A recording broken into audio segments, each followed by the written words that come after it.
ஒரு நோம்பாளியை நோன்பு திறக்க வைப்பதின் கூலியை பற்றி ஸல்லல்லாஹு அலைஹி வஆலிஹி வஸல்லம் அவர்கள் இவ்வாறு கூறினார்கள். மன் ஃபத்தர ஃபீஹி ஸாயிமன் கான மக்ஃபிரத்தன் லிஸுனூபி வ இத்க ரகபத்திஹி மினன் நார். எந்த மனிதரேனும் ஒரு நோம்பாளியை நோன்பு திறக்கச் செய்தால் அது அவருடைய பாவங்கள் மன்னிக்கப்படுவதற்கும் நரக நெருப்பிலிருந்து அவர் விடுதலை பெறுவதற்கும் காரணமாகிவிடும் என்று கூறினார்கள். சிறியொரு அமல் ரமலானுடைய மாதத்தில் 30 நாட்களில் நாம் ஒவ்வொருவரை நம்முடன் நோன்பு திறக்க அழைக்கக்கூடிய நேரத்தில் அல்லாஹு தஆலா நாம் செய்த பாவங்களுக்கு குற்றப்பரிகாரத்தையும் மன்னிப்பையும் நரக நெருப்பிலிருந்து பாதுகாப்பையும் நமக்கு அளிக்கிறான் என்றால் இந்த அமலை ஏன் நாம் ஒவ்வொரு நாளும் செய்யக்கூடாது? நாம் இஃப்தார் செய்யக்கூடிய நேரத்தில் நம்முடன் ஒருவரை அழைத்து கொண்டால் நமக்கு என்ன நேர்ந்துவிடும்? கண்ணியமானவர்களே, ஒரு கணம் சிந்திக்க கடமைப்பட்டிருக்கிறோம். சிறிய அமல்களாக நம்முடைய பார்வையில் இருந்தாலும் அல்லாஹு தஆலா அவைகளுக்கு பிரமாண்டமான கூலிகளை வைத்திருக்கின்றான். மேலும் கூறினார்கள், நோன்பு வைப்பவருடைய நன்மையை போன்று இவருக்கும் நன்மைகள் கிடைக்கும்.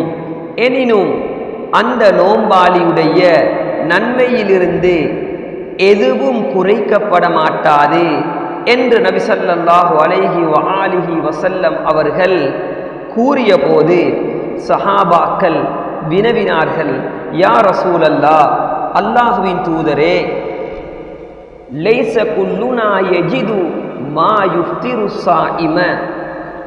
அல்லாஹ்வின் தூதரே, எங்களில் அனைவரும் நோம்பாளியை நோன்பு திறக்கச் செய்யும் சக்தி உடையவர்களாக இல்லையே, எங்கள் எல்லாருக்கும் நோன்பு திறக்க வைக்க முடியாதே என்று கூறிய நேரத்தில்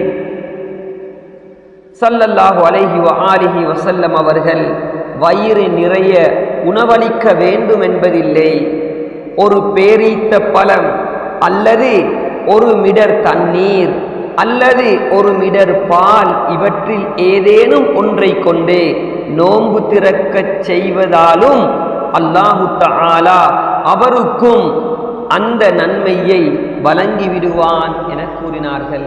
எவ்வளவு லேசி கண்ணியமானவர்களே!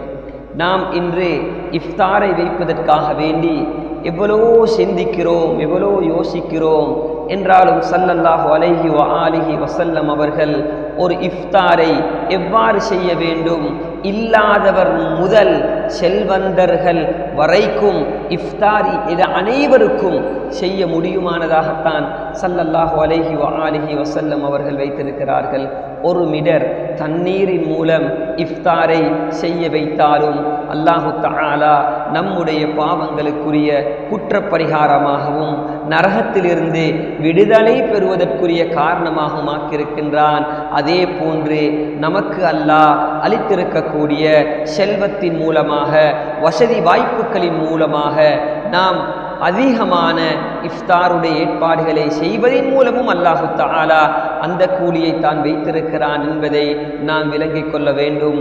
எனவே அல்லாஹு தஆலா நம் அனைவருக்கும் எதிர்வரக்கூடிய இஃப்தாருடைய ரமலானுடைய ஏற்பாடுகளின் போது அவர்களுக்கு அல்லாஹு தஆலா நம்முடன் குறைந்தது ஒரு நாளைக்கு ஒருவரையாவது இஃப்தாருக்கு அழைத்து இந்த ஹதீஸை அமல் செய்து மேலான பாக்கியங்களை அடையக்கூடிய பாக்கியத்தை எல்லாம் வல்ல அல்லாஹ் நம் அனைவருக்கும் அளிப்பானாக.